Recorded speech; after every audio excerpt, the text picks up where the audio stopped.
Now I'll move on and talk about the role and relevance of time in critical discourse analysis.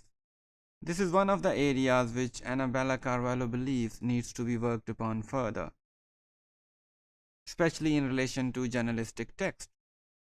Until recently, it has been argued that time had largely been unaccounted for in the existing literature on discourse studies. And time, though people have been talked about it in various ways and have argued its incorporation, but in some kind of analysis, but there has not been many serious attempts to include time and its sequences in critical discourse analysis. And according to Annabella, this is one of the serious concerns which needs to be addressed in the framework possible in a possible framework for critical discourse analysis in future. And she has already proposed it in her framework, which appeared in 2008. Most of the forms of analysis do not express awareness of the uh, and sequences, time sequences of the text. What happened when, what has been written when, and what written afterwards, or what was written before that. These are the time sequences which matter a lot in a deeper analysis of a text. So, and this can help us explain the implications of previous distinctive positions, discursive positions on subsequent ones, and we can trace the not only the historical development of a text, but also how one text influenced the production or creation of the other one. This is like looking into the reaction on a tweet. If somebody tweets about something and then we see there are so many retweets or the comments on that tweet, so those comments are actually a reaction to what has been given above. And sometimes if you see discussion goes beyond it, the reactions are swayed by some other elements or some other comments in the discussion.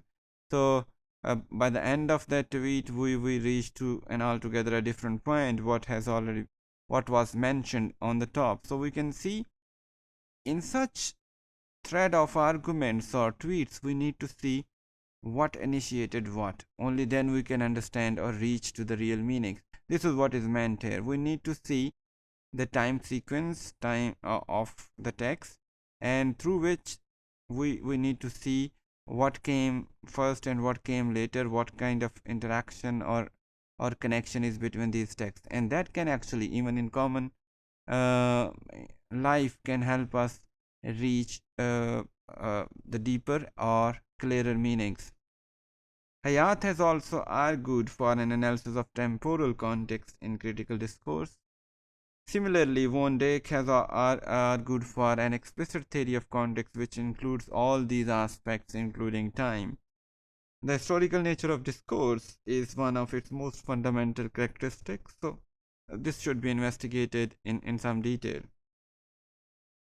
Text always build on previous ones, we also know, sometimes taking up or challenging the former discourses, what has been written previously. So for that matter, looking into the time plane or time sequence of text is very important, appears to be very important. Fairclough and others have also conceptualized something similar, which may be called as intertextuality. That means the connection between a text with the previous text or other text. But this intertextuality, though it helps us and hints about some kind of historical connection between text or some kind of relationship between them, but it does not necessarily focuses on the historical connection, and more importantly, it doesn't look into the time sequence of the text. So therefore, it may not be complete in itself. It needs further improvement.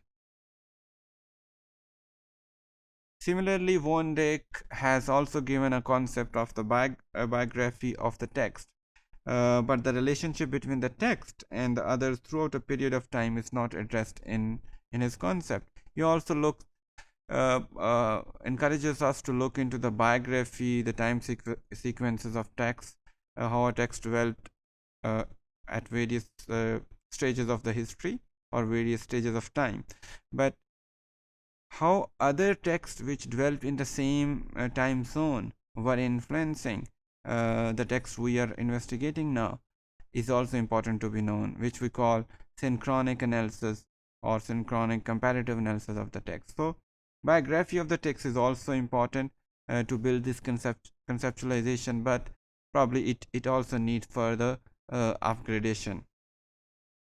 The most significant contribution to the study of time in discourse process has been advanced by Ruth Woodick so far. Ruth and her companions, research companions, proposed the concept of discourse historical approach, which, as name itself shows, looks into the history of a discourse, including the time sequences. And this attempts to account for the historical background of the discursive events and explore changes in discourse throughout time, which is very closer to what Annabella thinks it should be. However, media discourse has not yet been examined in detail in this way. Ruth Woodick's work is largely based on linguistic concepts, and she herself has been working more from linguistic perspective, and her theory has also largely been applied by various linguists across the world. But as Annabella was working in media discourse, she believed that in media discourse, this kind of conceptualization has not been penetrated deep so far.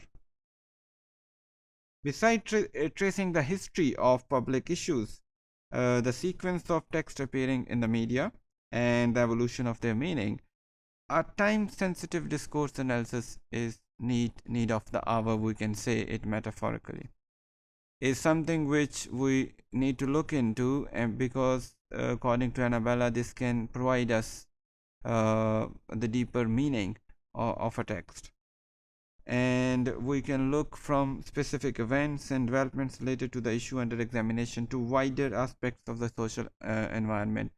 Through this approach, this time sensitive discourse analysis approach, we cannot look into the time only into the time sequences, but we can also look into the wider contextual factors, the synchronic discourses which were probably contributing to the development of a certain discourse.